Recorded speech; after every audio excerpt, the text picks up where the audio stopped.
Hi, everyone. My name is Alison Del Duca, and I am just going to quickly go through my final project. So I have my table of contents here, and every little heading is a clickable link to bring you to that web page. And then, of course, you can also navigate at the top right here. I used Google Sites to do my final project, and I found it really, I never used it before, and I found it really user-friendly. I watched one quick tutorial on YouTube, and I was often running. So it's a great, easy to use resource.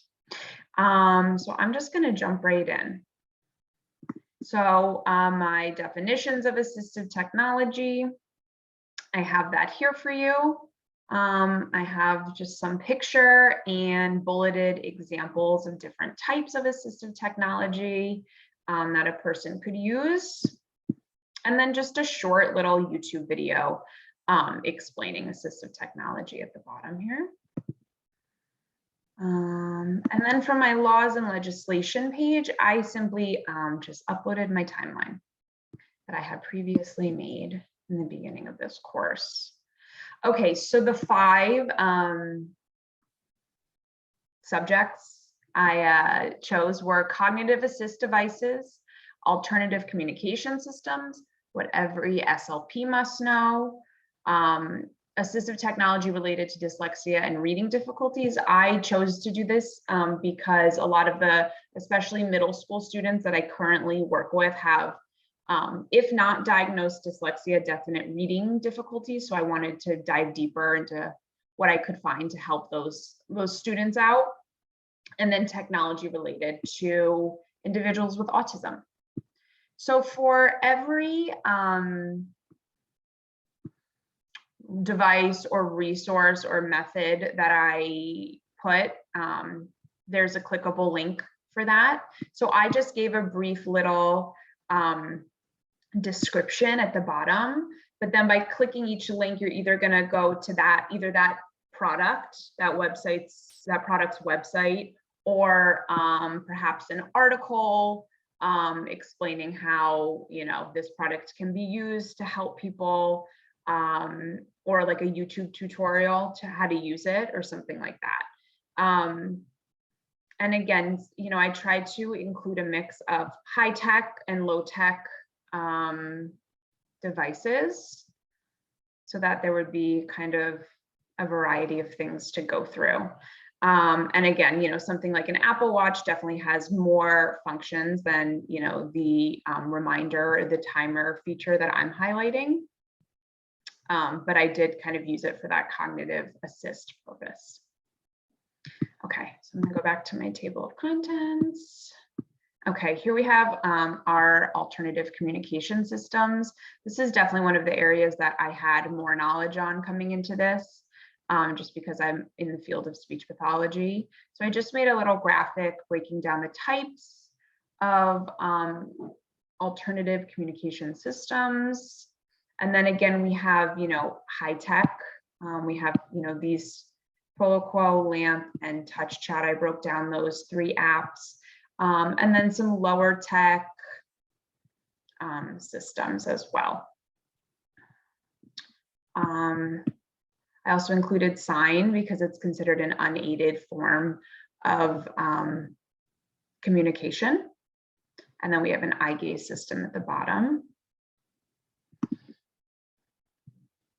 All right, next, what every SLP must know about assistive technology.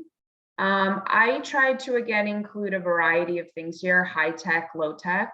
I wanted to include some biofeedback.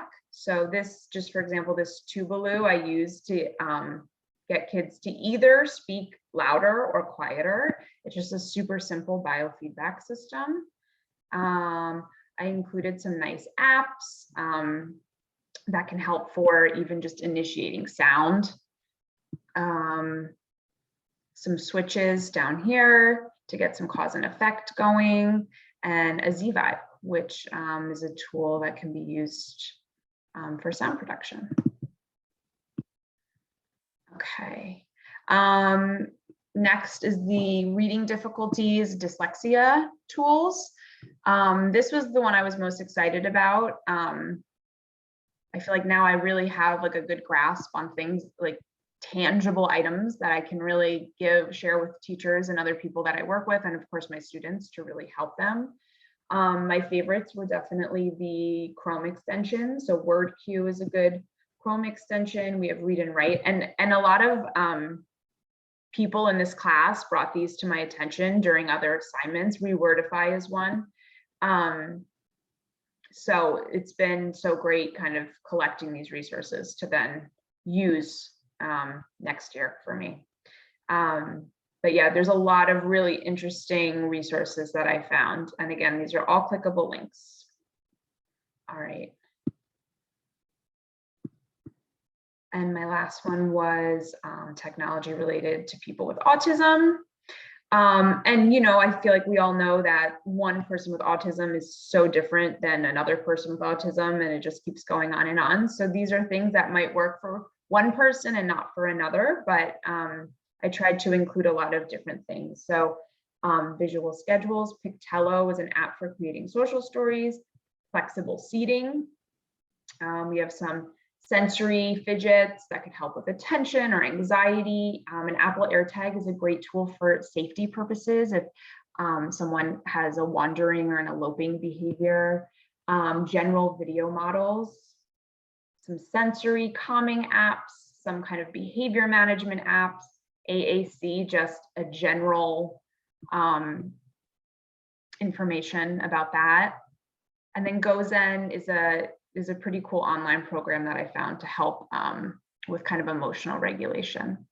So that is it. That's my final project. I appreciate you watching, and I will probably see most of you in other classes.